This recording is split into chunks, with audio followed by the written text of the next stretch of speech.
analyzing all the races from Tuesday is a very tall order. Thankfully, I am joined by A.J. Gancarski, political reporter for FloridaPolitics.com and a columnist as well. Thanks for joining us. Always fun talking with you. Thanks for having me. About politics. All right, the presidential race, history-making race here in Florida. Who would have ever guessed, A.G., that Hillary Clinton would come within 6,000 votes of winning Duval County and then lost Florida? I mean, there was nothing scripted about this election. Well, we're seeing a lot of trends here. First of all, with the close turnout in Duval County, you saw a really aggressive ground game from the Democratic Party. A lot of canvassing. You also saw high-profile surrogates. Bill Clinton was in town multiple times.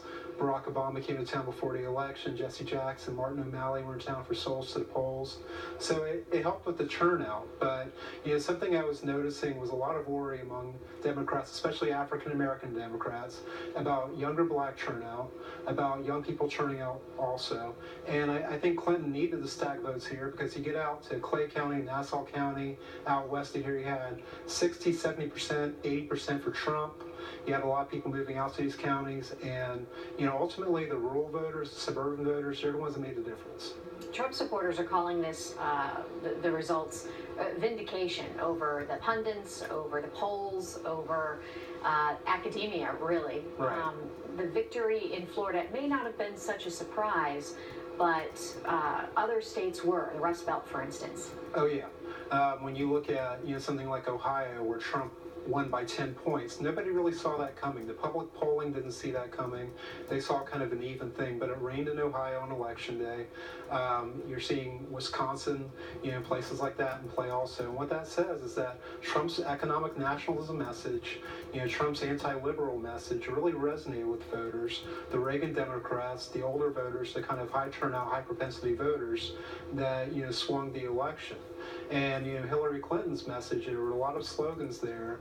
There was a lot of quote-unquote policy, but there wasn't a lot of novelty. And this became a change election, and Donald Trump was a change candidate, especially when Gary Johnson and Jill Stein faded.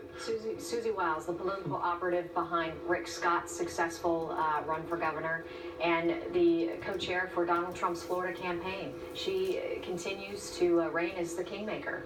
Susie Wiles did it. When she came in a couple months ago to be campaign chair, the campaign was in disarray, in the state. Karen Gianno was running the operation out of Sarasota. Susie made it a statewide operation. She got things like the absentee ballots going correctly. They didn't even have an absentee ballot game going. That's big for Republican voters. She made sure that the message was being conveyed. Susie Wiles is a moderate Republican, and she's able to talk to the media to actually convey, the Trump message in a way that wasn't, build a wall and throw out the immigrants. It was deeper than that. And that's the sale that Susie Wiles made in Florida. It swung Florida, and it very arguably swung the election. Congressional District 5 race, Al Lawson defeated Corrine Brown in the primaries, took on Jacksonville Republican Glo Smith. Any surprises in this race? There were surprises to me. The Jacksonville establishment came in behind Al Lawson in ways that nobody forecasted going in. Lawson's very good at working across the aisle, has a lot of Republican support, both on the surface and behind the surface. Glo Smith didn't help herself. She couldn't get fundraising going. She ran away from the top of the ticket. There was a big Donald Trump rally a few days before the election. Glo Smith was nowhere to be found. She stood down on the presidential. And she lost by a big margin, but it could have been closer if she'd run as a Republican, and instead of sort of a cafeteria Republican that decided, well, I want to be a Republican, but I don't want to support the top of the ticket. That came back to haunt her. Before his victory, I spoke to Al Lawson, and something he told me kind of resonated, that people tend to feel sometimes that these positions belong to them when in fact they belong to the people, and he promised not to ever be mired in controversy or scandal. A difference in styles.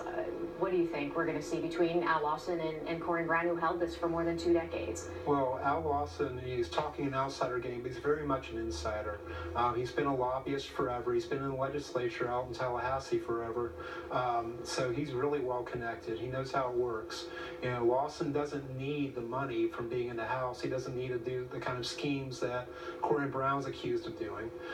So, yeah, I think Lawson can keep it on the straight straight and narrow, avoiding the sort of scandal and drama that characterized Corrine Brown's later years in office. John Rutherford taking the Congressional District 4 seats, and he says you can keep calling him sheriff.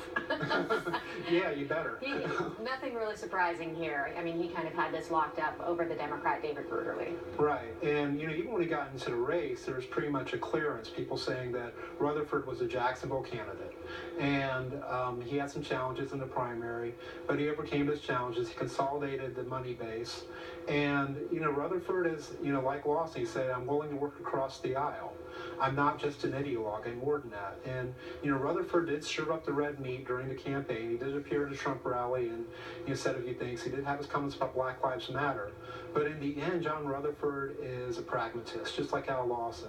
It's going to be interesting to see how this delegation works going forward for Jacksonville priorities.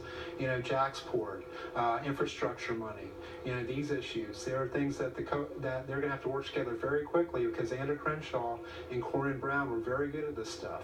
As freshman lawmakers in Washington, too, which can be difficult in any Congress, and may be extremely difficult in this Congress. See, Rutherford actually has made good connections. He had the House Majority Leader, Kevin McCarthy, come to town for him before the election.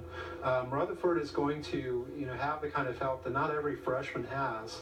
Lawson, he's going to be a quick study up there, too. He's already doing Congressional Black Caucus things, so I'm seeing that working out better than it might for more callow candidates. I want to talk about a couple of House races in Florida. Tracy Davis, right. She ran for Supervisor of Elections over Mike Hogan, so a little bit of name recognition there, but there was no confusion. It seemed there was some fear that there would be some confusion because Reggie Fullwood's name was still on the ballot. Right.